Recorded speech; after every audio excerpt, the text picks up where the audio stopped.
എല്ലാവർക്കും എൻ്റെ പുതിയൊരു വീഡിയോയിലേക്ക് സ്വാഗതം. നമ്മുടെ ഇന്നത്തെ വീഡിയോ എന്താണെന്ന് വെച്ച് കഴിഞ്ഞാൽ എനിക്ക് കുറേ കാര്യങ്ങൾ പറയാനുണ്ട്. അപ്പം പലരുടെയും കുറേ ക്വസ്റ്റ്യൻസിനുള്ള ഒരു ഉത്തരമായിട്ടാണ്, ഒരു ഉത്തരമല്ല ഒരുപാട് ഉത്തരങ്ങളുമായിട്ടാണ് ഞാൻ ഇന്ന് വന്നിട്ടുള്ളത്. എല്ലാം ഞാൻ വഴിയെ പറയാം. എല്ലാവർക്കും സുഖമല്ലേ? എനിക്കത്ര സുഖമൊന്നുമല്ല കേട്ടോ. അപ്പോൾ ആ കാര്യം ആദ്യമേ പറയാം. ഞാനൊരു വീഡിയോ ഇട്ടിട്ടുണ്ടായിരുന്നു. അപ്പോൾ ഒരുപാട് പേരിങ്ങനെ ചോദിക്കുന്നുണ്ടായിരുന്നു എനിക്ക് എന്ത് പറ്റിയെന്ന്. ഞാനിപ്പോൾ എന്ന് പറഞ്ഞു കഴിഞ്ഞാൽ ഞാനിപ്പോൾ ഒരു അസുഖം ബാധിച്ച്, അതായത് അസുഖം എന്ന് പറഞ്ഞു കഴിഞ്ഞാൽ മിക്കുള്ളവർക്കും ഉള്ളൊരു സംഭവമാണ്. പക്ഷേ ഇത് ശ്രദ്ധിച്ച് കഴിഞ്ഞാൽ ഇത് ആർക്കും വരത്തില്ല. പക്ഷേ ഞാൻ ശ്രദ്ധിക്കാത്തതുകൊണ്ട് എനിക്കത് വന്നു. അതാണ് സത്യം പറഞ്ഞു കഴിഞ്ഞാൽ കറക്റ്റ്. എന്താണെന്ന് ഞാൻ കറക്റ്റായിട്ട് പറഞ്ഞുതരാം. ഞാനൊരു 7-8 മാസം മുമ്പേ ഹോസ്പിറ്റലിൽ അഡ്മിറ്റ് എന്ന് പറഞ്ഞു കഴിഞ്ഞാൽ ഇടയ്ക്ക് പോവും ഇടയ്ക്ക് വരും, മറ്റേ കുടുംബ വീട് കണക്ക് അങ്ങോട്ട് പോകും ഇങ്ങോട്ട് വരും, അങ്ങനെയൊക്കെയാണ് നടന്നത്. കാര്യമെന്ന് പറഞ്ഞു കഴിഞ്ഞാൽ എൻ്റെ കഥയിലെ വില്ലൻ എന്ന് പറഞ്ഞു കഴിഞ്ഞാൽ കിഡ്നി സ്റ്റോണാണ്. അപ്പോൾ ഈ 7-8 മാസം മുമ്പുള്ള സമയത്ത് എനിക്ക് അൾട്രാസൗണ്ട് എടുക്കേണ്ടി വന്നു. അൾട്രാസൗണ്ട് എന്ന് പറഞ്ഞു കഴിഞ്ഞാൽ ഞാൻ തുടക്കം തൊട്ട് പറയാം. ഒരു ദിവസം ഞാനിങ്ങനെ വെളുപ്പാങ്ങാൻ ഒരു 4 മണിയൊക്കെ കാണും. 4 മണി സമയത്ത് ഞാൻ വീട്ടിൽ കിടന്നിങ്ങനെ ഉറങ്ങിയ സമയത്ത് എങ്ങനെയോ ഞെട്ടി ഉണർന്നെന്ന് പറഞ്ഞു കഴിഞ്ഞാൽ വേറെ ഒന്നുമില്ല, വേദന കാരണം ഉണർന്നതാണ്. വേദന വന്നതെന്ന് വെച്ച് കഴിഞ്ഞാൽ എനിക്ക് സഹിക്കാൻ പറ്റാത്ത വേദന, സഹിക്കാൻ പറ്റുന്ന പറഞ്ഞാൽ എക്സ്ട്രീം വേദന എന്ന് പറഞ്ഞു കഴിഞ്ഞാൽ നമ്മൾ ആ ഒരു സംഭവം വന്നു കഴിഞ്ഞാൽ മാത്രമേ ഇങ്ങനെ ഒരു വേദന ഇത്രയും ഭീകരമാണോ എന്ന് നമുക്ക് മനസ്സിലാവുള്ളൂ. അപ്പോൾ എനിക്ക് നടുവിൻ്റെ, അതായത് വയറിൻ്റെ ബാക്ക് സൈഡും ഈ റൈറ്റ് സൈഡിലെ കിഡ്നിയുടെ സൈഡും കൂടെ ആയപ്പോഴത്തേക്കും മാരകമായിട്ടുള്ള വേദന വന്നു. വേദനയും എന്ത് ചെയ്യണമെന്ന് തൊടാനും എടുക്കാനൊക്കെ പറ്റൂ, അകത്തെ സൈഡല്ലേ, അപ്പം തടവാനും പറ്റൂല എടുക്കാനും പറ്റൂല. അപ്പോൾ എന്തൊക്കെ ചെയ്തിട്ടും വേദന മാറില്ല. അങ്ങനെ കട്ടിൽ കിടന്ന് ഞാൻ ഉരുണ്ടു മറിഞ്ഞ് കിടന്ന് എണീറ്റ് നിന്ന് ചാടി ഓടി എന്നെക്കൊണ്ട് ചെയ്യാൻ പറ്റുന്ന എല്ലാം ചെയ്തു. എന്നെക്കൊണ്ടെന്നല്ല, ഇപ്പോൾ ഈ ഒരു വേദന വന്നു കഴിഞ്ഞാൽ ആ സമയത്ത് ആരും എന്തും ചെയ്തു പോകും. ഈ വേദന എങ്ങനെയും കുറഞ്ഞ് കിട്ടിയതല്ലോ പോട്ടെ. സത്യം പറയാൻ ഞാൻ തലകുത്തനെ വരെ നിന്ന് പോയി. എന്നിട്ടൊന്നും ഒരു മാറ്റമില്ല. അമ്മയെ വിളിച്ചെണീപ്പിച്ച് ചൂടുവെള്ളം ഇട്ട് കുടിച്ചു, പച്ചവെള്ളം കുടിച്ചു, എന്തൊക്കെ കുടിച്ചെന്ന് വെച്ചാൽ എനിക്കറിയാൻ വയ്യ. എന്നിട്ട് ഊര് നിവർത്തിയില്ല. ഞാൻ അങ്ങനെ വീട്ടിനകത്തിരുന്നിരുന്ന് ഒട്ടും വയ്യാതായപ്പോഴത്തേക്ക് പുറത്തേക്ക് ഇറങ്ങി സിറ്റൗട്ടിൽ വന്നു. സിറ്റൗട്ടിൽ വന്നിട്ട് സിറ്റൗട്ടിൽ കിടന്നപ്പോഴത്തേക്കൊന്നും ഒരു രക്ഷയില്ല.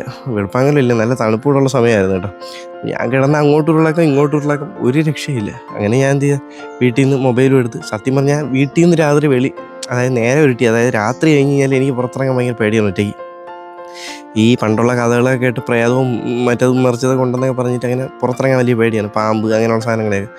അപ്പം വെളുപ്പാങ്ങനെ 4 മണി സമയത്ത് ഞാൻ ഇങ്ങനെ ഈ ഒരു പേടി മനസ്സിലുള്ളതുകൊണ്ട്, അതായത് ഈ ഇത്രയും വേദന സഹിച്ചിരിക്കുന്നതുകൊണ്ട് ഞാൻ പുറത്തോട്ട് ഇറങ്ങാൻ തീരുമാനിച്ചു. എന്ന് പറഞ്ഞാൽ വീട്ടിൽ നിന്നിട്ട് ഒരു മാറ്റമില്ല, ഇറങ്ങി കുറച്ച് ഓടാമെന്ന് വിചാരിച്ചു. അങ്ങനെ വീട്ടിൽ നിന്ന് മൊബൈലും എടുത്ത് പാട്ടും കേട്ട് കിട്ടിയപ്പോൾ ഏത് പാട്ടൊന്നുമില്ല, അല്ലെങ്കിൽ ഏതെങ്കിലുമൊക്കെ പാട്ടെന്നൊക്കെ വിചാരിച്ചിട്ട് സെലക്ട് ചെയ്തൊക്കെ ഉള്ളത്.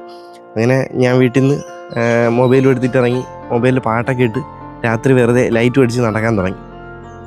ഒരു മാറ്റമില്ല. അതന്നെ നല്ല രീതിക്ക് കടിച്ചു പിടിച്ചുകൊണ്ടാണ് ഞാൻ നടക്കണത്. അപ്പോൾ ഇത് ഇപ്പോൾ ആരൊക്കെ പറഞ്ഞാൽ മനസ്സിലാവില്ല. അങ്ങനെ ഞാനിതിങ്ങനെ നടന്നുകൊണ്ടിരിക്കുകയാണ്. നടന്നുകൊണ്ട് പോയി ഓട്ടമായി, നടത്തമാറി ഓട്ടമായി. അങ്ങനെ വീട്ടിനടുത്ത് ജംഗ്ഷനിലൊരു പോസ്റ്റ് ഇട്ടിട്ടുണ്ട്. നമുക്ക് പയ്യന്മാരൊക്കെ എല്ലാം കൂടി ഇരിക്കാൻ വേണ്ടി, നമ്മൾ പയ്യന്മാരായിട്ട് തന്നെ പിടിച്ചിട്ട പോസ്റ്റാണ്. ഇപ്പോൾ എല്ലാ ഏരിയയിലും അങ്ങനെയൊക്കെ ഒരു ടീംസൊക്കെ കാണുമല്ലോ, അപ്പോൾ നമ്മളെ ഏരിയയിലും ഉണ്ട്. അങ്ങനെ ഞാൻ പോയി ആ പോസ്റ്റിലിരുന്നിട്ട് ഒരു വൃത്തി മാറ്റമില്ല. അങ്ങനെ ഞാൻ ഓടി. അതായത് രാവിലെ പയ്യന്മാർ പണ്ടൊക്കെ ഓടാൻ പോകുന്ന സമയത്ത് പോലും വിളിച്ചിട്ട് ഞാൻ ഓടാൻ പോയിട്ടില്ല. ഇന്ന് ഞാൻ 4 മണിക്ക്, അതായത് ആ 8 മാസം മുമ്പുള്ള കഥയാണ് ഞാൻ പറയുന്നത്. അപ്പം 8 മാസം മുമ്പ് ഞാൻ 4 മണിക്ക് ഒറ്റയ്ക്ക് എണീറ്റൊരു ഓട്ടോ ഒന്നും ഓടിയിട്ടൊന്നും ഒരു രക്ഷയില്ല കേട്ടോ. അങ്ങനെ ഞാൻ എങ്ങനെയൊക്കെ ഗതികേട് കൊണ്ട് ഇരുന്നും കിടന്നും ഉരുണ്ടും മറിഞ്ഞൊക്കെ ഞാൻ വീണ്ടും തിരിച്ച് വീടെത്തി. അതായത് ഓടിയിട്ടൊന്നും ഒരു കാര്യമില്ലല്ലോ എന്ന് അറിഞ്ഞപ്പോഴത്തേക്ക് വീണ്ടും ഞാൻ തിരിച്ച് വീട്ടിൽ വന്നിട്ട് അമ്മയൊക്കെ അപ്പോഴ് ഇങ്ങനെ ഇരിക്കുന്നുണ്ട്. അപ്പോൾ ഞാൻ പറഞ്ഞു, അമ്മ എനിക്ക് ഒട്ടും വയ്യ, എന്താണ് കാര്യമൊന്നും എനിക്ക് അറിയാൻ വയ്യ, എനിക്ക് മൂത്രം ഒഴിക്കണോ, ബാത്റൂമിൽ പോകണോ, ഏതാണോ ഒരു ചെവുത്തേന്നുള്ള സാധനമില്ല. അങ്ങനെ ഞാൻ വീട്ടിനകത്ത് കയറിയിട്ട് അപ്പോഴും തന്നെ റെഡിയായി ഹോസ്പിറ്റലിൽ പോയോക്കോളം തീരുമാനിച്ചു. വേറെ ഒരു രക്ഷയില്ലല്ലോ, ഈ വേദന എങ്ങനെ മാറണേ. ഞാൻ വീട്ടിനകത്ത് കയറി അമ്മയോട് പറഞ്ഞു, അമ്മയെ ഹോസ്പിറ്റലിൽ പോകണം. അപ്പം അമ്മ പറഞ്ഞു, മക്കളെ ഞാനും വരാം നില്ലേ. ഞാൻ പറഞ്ഞു, എനിക്ക് ആരും കൊണ്ടുപോകാനും വയ്യ, എനിക്ക് വെയിറ്റ് ചെയ്യാനും വയ്യ എന്ന് പറഞ്ഞാൽ അങ്ങനത്തെ ഒരു മാനസികാവസ്ഥയായി പോയി. അങ്ങനെ ഞാൻ അപ്പോഴും തന്നെ റെഡി പോലും ആകാതെ പല്ലൂരും തേക്കാതെ ഞാൻ അപ്പോഴും വീട്ടിനകത്ത് കയറി സ്കൂട്ടിയുടെ ചാവി എടുത്ത് അപ്പോഴും വീട്ടിൽ നിന്ന് ഇറങ്ങി. എണീറ്റ് നിന്നൊക്കെയാണ് ഞാൻ വണ്ടി ഓടിച്ചത്. എന്നിട്ട് ഞാൻ നേരെ വീട്ടിനടുത്ത് കല്ലറ, ഞാൻ തിരുവനന്തപുരം ജില്ലയിൽ കല്ലറയാണ് താമസിക്കുന്നത്. പലരുടെയും ക്വസ്റ്റ്യനാണ്, അതിനുള്ള ഉത്തരവ് ഇതാണേ. അപ്പോൾ കല്ലറ ഉള്ള ഒരു കാരുണ്യം എന്ന് പറഞ്ഞ ഹോസ്പിറ്റലുണ്ടായിരുന്നു. തറട്ടയിലൊന്നും പോയിട്ട് അവിടെ നിന്ന് ഒരു പട്ടിക്കുഞ്ഞു പോലുമില്ല. അങ്ങനെ നേരെ കല്ലറ ഹോസ്പിറ്റലിൽ പോയപ്പോൾ കാണാം ഹോസ്പിറ്റലിൽ നഴ്സുമാരൊക്കെ കിടന്ന് ഉറങ്ങുന്നുണ്ട്, അങ്ങനെ എന്തൊക്കെയായിരുന്നു. അങ്ങനെ ഞാൻ ചെന്ന് തട്ടി വിളിച്ച്, ഡോക്ടറെ എനിക്ക് ഒട്ടും വയ്യ, അങ്ങനെ ഡോക്ടറില്ല, ഡോക്ടർ റൂമിലാണ്, ഡോക്ടറിനെ വിളിക്കാൻ പറഞ്ഞു. അങ്ങനെ ഞാൻ പറഞ്ഞു എത്രയും പെട്ടെന്ന് വിളിപ്പിക്കുക. അപ്പോൾ ഡോക്ടർ ഉറക്കമായിരുന്നു. ഡോക്ടറിനെയൊക്കെ പോയി വിളിച്ചുകൊണ്ട് വന്നു. അപ്പോൾ തന്നെ യൂറിനൊക്കെ ടെസ്റ്റ് ചെയ്ത് എന്നെ ഡോക്ടർ നോക്കി പറഞ്ഞ് ഇത് കിഡ്നി സ്റ്റോണാണ്, ഇപ്പം തൽക്കാലത്തേക്ക് ട്രിപ്പ് ഇടാം, ഇഞ്ചക്ഷൻ എടുക്കാമെന്നൊക്കെ പറഞ്ഞിട്ട് അങ്ങനെയൊക്കെ എടുത്ത് ഒരു വിധത്തിൽ മാറാനില്ല. ഒരു 1.5 മണിക്കൂർ ട്രിപ്പൊക്കെ ഇട്ട് ഇങ്ങനെ കിടന്നപ്പോഴത്തേക്കും വേദന കുറച്ച് കുറഞ്ഞു. അവിടെ നിന്ന് ഗുളികയും മേടിച്ചുകൊണ്ട് നേരം വെളുത്ത ഉടനെ നെടുമങ്ങാട് ഹോസ്പിറ്റലിൽ പോയി. അങ്ങനെ അവിടെ നിന്ന് തുടങ്ങിയ ഒരു യാത്രയാണ്. അങ്ങനെ അൾട്രാസൗണ്ട് സ്കാൻ എടുത്തു, നേരെ മെഡിക്കലിൽ പോയി. നെടുമങ്ങാട് പിന്നെ റെഫർ ചെയ്ത് നേരെ മെഡിക്കൽ കോളേജിൽ പോയി, സൂപ്പർ സ്പെഷ്യാലിറ്റി പോയി. അവിടെ പോയി അൾട്രാസൗണ്ട് സ്കാൻ എടുത്തപ്പോഴത്തേക്കും സ്റ്റോണുണ്ട്. 1 അല്ല 2 അല്ല 3 എണ്ണം. 3 എന്ന് പറഞ്ഞു കഴിഞ്ഞാൽ എൻ്റെ പൊന്നു ഊപ്പാട് വന്നു. അങ്ങനെ ഇതൊക്കെ വെച്ചിരുന്ന് കൂട്ടി എനിക്ക് എന്ന് പറഞ്ഞു കഴിഞ്ഞാൽ ഒന്നും ചെയ്യാൻ പറ്റാത്ത അവസ്ഥയായിപ്പോയി. അതായത് കിഡ്നി എന്ന് പറഞ്ഞാൽ ട്യൂബിനകത്താണ് സംഭവം ഇരിക്കുന്നത്. അപ്പം ആ ഒരു വേദനയാണ് ഞാൻ അനുഭവിച്ചുകൊണ്ടിരുന്നത്, തീ തിന്നുന്ന വേദന. അപ്പം തീ ചവിട്ടി കഴിഞ്ഞാലും ഇത്രയും വേദന ഉണ്ടാകുമെന്ന് എനിക്കറിയാൻ വയ്യ. അങ്ങനെ ആ ഒരു വേദന സഹിച്ച് നിരന്തരം ഹോസ്പിറ്റലിൽ കയറി ഇറങ്ങി മെഡിക്കൽ കോളേജിൽ സൂപ്പർ സ്പെഷ്യാലിറ്റിയിലെ കാര്യമാണ് ഞാൻ പറയണം കേട്ടോ. അവസാനം ഓപ്പറേഷൻ ചെയ്യണമെന്നുള്ളൊരു സ്റ്റേജിലെത്തി. ഓപ്പറേഷൻ കേൾക്കുമ്പോഴേ സൂചി പേടിയുള്ള എനിക്ക് എന്തായിരിക്കും പേടി, ഇഞ്ചക്ഷൻ എടുക്കുന്ന സൂചി വരെ എനിക്ക് പേടിയാണ്. അപ്പോൾ ഓപ്പറേഷൻ ചെയ്യണമെന്നുള്ളൊരു തീരുമാനത്തിലെത്തി. വേറെ വഴിയില്ലല്ലോ.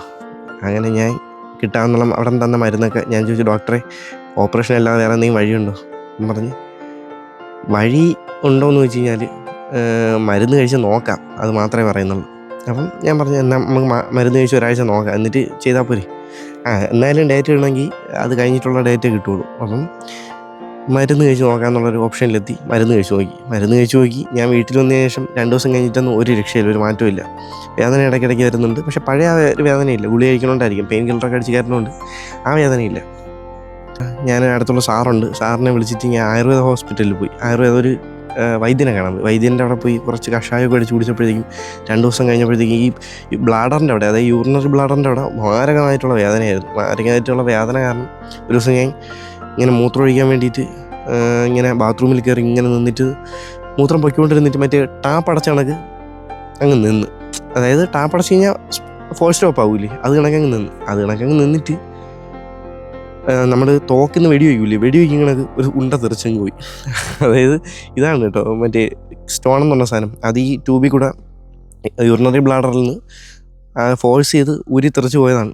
ഇങ്ങനെയാണ് കിഡ്നി സ്റ്റോൺ പുറത്ത് പോകുന്നത്. അപ്പം ഞാൻ അപ്പോഴാണ് നേരിട്ട് കാണുന്നത് സംഭവം. ഞാൻ അപ്പോഴേ പുറത്ത് വീണത് കൈ കൊണ്ടെടുത്ത് ഞാൻ നോക്കിയപ്പോഴത്തേക്ക് ഒരു വല്ലാത്തൊരു രൂപം. എൻ്റെ അമ്മ എൻ്റെ കിളി പറന്നു പോയി കണ്ടപ്പം തന്നെ. പിന്നെ കുറേ ദിവസം മൈൻഡൊക്കെ ഒരുമാതിരിയായിരുന്നു. ഞാൻ അങ്ങനെ ആ സാധനം എടുത്ത് വെച്ചപ്പോഴത്തേക്ക് ആ സാധനം പോയപ്പോഴത്തേക്ക് പിന്നെ വേദനയൊന്നുമില്ല. അപ്പോഴേയും 2 സ്റ്റോൺ അകത്തുണ്ട്. പക്ഷേ ഓപ്പറേഷനെ പേടിച്ച് പിന്നെ ഞാൻ ഫോളോ അപ്പ് ചെയ്തില്ല, മനസ്സിലായില്ലേ. അങ്ങനെയാണ് ഈ ഒരു 8 മാസം എനിക്ക് വേദനയില്ലായിരുന്നത്. ഇപ്പോൾ ഒരു 3-4 ദിവസം മുമ്പ് എൻ്റെ ഫ്രണ്ടിൻ്റെ വീട്ടിൽ നിന്ന സമയത്ത് എനിക്ക് ഉച്ചയായപ്പോഴത്തേക്ക് പഴയ ആ ഒരു വേദന ഫീൽ ചെയ്ത് കേട്ടോ, ഈ റൈറ്റ് സൈഡിൽ. അപ്പം ഞാൻ വിചാരിച്ചു ഈശ്വര, അപ്പോഴും 2 സ്റ്റോൺ മുമ്പ് ബാക്കിയുണ്ടായിരുന്നില്ല, അതിലേതോ ഒരെണ്ണം വലുതായി അത് പ്രശ്നമാണെന്നാണ് വിചാരിച്ചത്.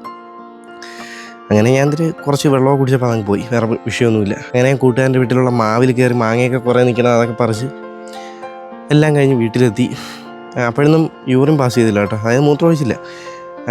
അങ്ങനെ അതൊക്കെ കഴിഞ്ഞിട്ട് നേരെ ഇങ്ങ് വീട്ടിൽ കയറി മൂത്രമൊക്കെ ഒഴിച്ചിട്ട് കുറച്ച് വെള്ളം എടുത്ത് ഒഴിക്കാൻ വന്ന് തറയിലോട്ട് നോക്കിയപ്പോൾ കാണാം ഒരു ചോരമയം. ആ ഒരു അവസ്ഥ ഞാൻ ആദ്യമായിട്ടാണ് കാണണേ. അപ്പോൾ യൂറിന് കൂടെ കംപ്ലീറ്റ് ആയിട്ട് ബ്ലഡാണ് പോകുന്നത് എന്നെനിക്ക് അപ്പോഴാണ് മനസ്സിലായത്. ഞാൻ ഇത് അറിയണില്ലല്ലോ, അപ്പോഴും കണ്ടു. അങ്ങനെ ഞാൻ അപ്പോഴത്തന്നെ എനിക്ക് ആകെ ടെൻഷനും പേടിയും വെപ്രാളവും എല്ലാം കൂടെ ഒത്തുകയറിയപ്പോഴത്തേക്കുള്ളൊരവസ്ഥ. പേടിച്ചുപോയി. സംഭവം പണിയാണെന്ന് എനിക്ക് മനസ്സിലായി, എന്തോ പ്രശ്നമുണ്ട്. അങ്ങനെ നേരെ അപ്പോഴും തന്നെ അടുത്തുള്ള തറട്ട ഹോസ്പിറ്റലിൽ പോയി ഡ്രിപ്പ് ഇട്ട്. സ്റ്റോണാണെന്ന് ഡോക്ടർ പറയണതിന് മുമ്പേ എനിക്കറിയാം, സ്റ്റോൺ എന്തോ കയറി ഒരഞ്ഞതോ മുറിഞ്ഞതോ അങ്ങനെ എന്തോ ആണ്.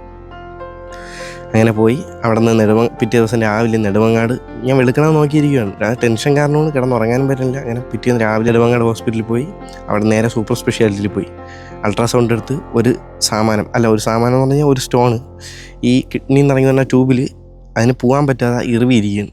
അപ്പോൾ ഈ പോകാൻ പറ്റാതെ ഇറിവിരിക്കുമ്പോഴത്തേക്ക് ഈ സ്റ്റോൺ എന്ന് പറഞ്ഞു കഴിഞ്ഞാൽ തരി പോലുള്ള സാധനമാണ് ഇതിൻ്റെ വെളിയിലെ ഗ്രൂവുകളൊക്കെ. അപ്പം അത് കയറി കൊള്ളണ സമയത്ത് ഇത് കീറുമ്പോഴത്തേക്ക് മുറിയും. അങ്ങനെയാണ് ഈ ബ്ലഡ് യൂറിനിൽ കൂടെ വരണേ. അപ്പോൾ ഒരു കിഡ്നി കൂടെ യൂറിൻ കുറച്ച് മാത്രമേ പോകണുള്ളൂ. അപ്പോൾ ഈ ബ്ലോക്ക് ആയിരിക്കണ വേണം. അപ്പോൾ ഒരു കിഡ്നിയാണ് കറക്റ്റായിട്ട് ഫങ്ഷൻ ചെയ്യുന്നത്. സംഭവം ടെസ്റ്റ് ചെയ്തൊന്നുമല്ല. എന്നെ ഞെട്ടിച്ച കാര്യം എന്ന് പറഞ്ഞു കഴിഞ്ഞാൽ അൾട്രാസൗണ്ട് എടുത്തപ്പോഴത്തേക്ക് ലെഫ്റ്റ് സൈഡിലും ഒരു സ്റ്റോണുണ്ട്. അപ്പം ഈ 2 സ്റ്റോണും പണിയാണ്. അപ്പം എനിക്ക് 2 ദിവസം കഴിഞ്ഞപ്പോൾ ലെഫ്റ്റ് സൈഡിലും വേദന തുടങ്ങി. ഈ റൈറ്റ് സൈഡിലുള്ള സ്റ്റോണ് സംഭവം അങ്ങനെ ഇരിക്കുകയാണ്. അപ്പം ഇതിനിപ്പം എന്ത് ചെയ്യണമെന്നുള്ളൊരു കൺഫ്യൂഷനിലാണ് ഞാൻ. അങ്ങനെ ഞാൻ സൂപ്പർ സ്പെഷ്യാലിറ്റിയിൽ കാണിച്ചു. അപ്പം പറഞ്ഞ ഒരു CT സ്കാൻ എടുക്കാൻ വേണ്ടി എഴുതി തന്നു. അങ്ങനെ ഞാൻ മെനിഞ്ഞാന്ന് രാവിലെ 8 മണിക്ക്, അതായത് തലേദിവസം അതിൻ്റെ തലേദിവസം 2 ദിവസം കംപ്ലീറ്റ് കഞ്ഞി മാത്രം കുടിക്കാനുള്ളായിരുന്നു. കഞ്ഞി മാത്രം കുടിച്ചിട്ട് ഓരോ ദിവസവും രാത്രിയുടെ കാര്യം നിങ്ങൾ കേൾക്കണം. രാത്രി 2 ഗുളിക, അതായത് എന്തോ യൂറോബോക്സ് അങ്ങനെ എന്തോ സാധനം, അതായത് വയറിളക്കാനുള്ള ഗുളിക 2 എണ്ണം. ഈ കഞ്ഞി കുടിച്ചിട്ട് വയറിളക്കാനുള്ള ഗുളികയും കൂടെ രാത്രി കഴിച്ചിട്ട് രാവിലെ തുടങ്ങി ബാത്റൂമിൽ ഉത്സവം തന്നെ ഇവിടെ. ബാത്റൂമിൽ നിന്ന് അങ്ങോട്ട് എല്ലാം കഴിഞ്ഞ് അങ്ങോട്ട് ഇറങ്ങുമ്പോഴത്തേക്ക് വീണ്ടും അകത്ത് കയറാൻ തോന്നും. അങ്ങനെ വീണ്ടും ബാത്റൂമിൽ പോകും, ഇറങ്ങും, ബാത്റൂമിൽ പോകും. അങ്ങനെ ഒരു സൈക്കിൾ തന്നെയായിരുന്നു. അങ്ങനെ വീട്ടിൽ നിന്നൊന്നും പോകാൻ പോലും പറ്റാത്ത അവസ്ഥയായി പോയി. അങ്ങനെ പിറ്റേ ദിവസം രാത്രി ഇത് കണക്ക് കഞ്ഞിയെ കുടിച്ചിട്ട് 2 ഗുളിക കഴിച്ചു. അപ്പം അതുകൂടെ കഴിച്ചപ്പോഴത്തേക്ക് പിറ്റേന്ന് രാവിലെ അപ്പം എനിക്കറിയാമേ ഇവിടെ തീപ്പന്തവും ബഹളവും എനിക്കറിയാമേ, ഈ മൂട്ടിൽ തീ വെച്ചണക്കി അവിടെ കിടന്ന് വീട്ടിൽ കിടന്ന് ഓട്ടമായിരുന്നു. അപ്പോൾ അതൊക്കെ കഴിഞ്ഞിട്ട് നേരെ 8 മണിക്ക് CT സ്കാൻ എടുക്കാനായിട്ട് മെഡിക്കൽ കോളേജിൻ്റെ പുറകിലുള്ള, അതായത് SITയുടെ സൈഡിലുള്ള ഹിന്ദി ലാബിലെത്തണമെന്ന് പറഞ്ഞു. അങ്ങനെ ഞാൻ പോയി. പേടിയാണ് കേട്ടോ, വയറിലൊന്ന് പ്രസ് ചെയ്യാൻ പോലും പറ്റൂല, എല്ലാം പോകും. അപ്പം ഞാൻ ഇങ്ങനെ ഇരിക്കില്ലേ, വയറിളക്കത്തിൻ്റെ ഗുളിക കഴിച്ചുകൊണ്ടിരിക്കുകയില്ലേ. അങ്ങനെ നേരെ ഹിന്ദി ലാബിൽ പോയി. ഞാൻ ഇവിടെ ചെന്നപ്പോഴത്തേക്ക് അതിനകത്ത് കയറി തിരിച്ചിറങ്ങിയത് 4:30 മണിക്കാണ്. വൈകുന്നേരം 4:30 മണിക്കാണ് ഞാൻ ഇവിടെ തിരിച്ചിറങ്ങിയത്. അതായത് തലേ ദിവസം രാത്രി 8 മണിക്ക് ആഹാരം കഴിച്ചിട്ട് വയറിളക്കാനുള്ള ഗുളികയും കഴിച്ച് വയറ്റിനകത്തൊന്നും ഒന്നുമില്ല.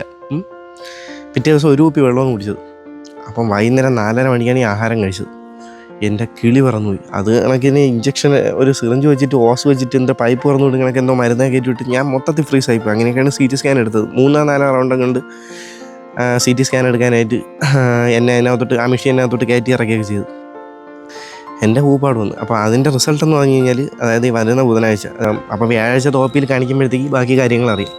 ബാക്കിയൊക്കെ ഞാൻ അന്നറിയാം, അതായിരിക്കും നല്ലത്. അപ്പോൾ ഇതാണ് എനിക്കുണ്ടായ സംഭവം എന്ന് പറഞ്ഞു കഴിഞ്ഞാൽ നിങ്ങളെല്ലാവരും ശ്രദ്ധിക്കണം. ഇത് ഭയങ്കര ഡേഞ്ചറായിട്ടുള്ളൊരു കാര്യമാണ്. എല്ലാവർക്കും വളരെ സിമ്പിളായിട്ട് തോന്നും, പക്ഷേ ഈ സാധനം വന്നു കഴിഞ്ഞാൽ മാത്രമേ ഇതിൻ്റെ ഒരു പെയിൻ നിങ്ങൾക്ക് മനസ്സിലാവുള്ളൂ.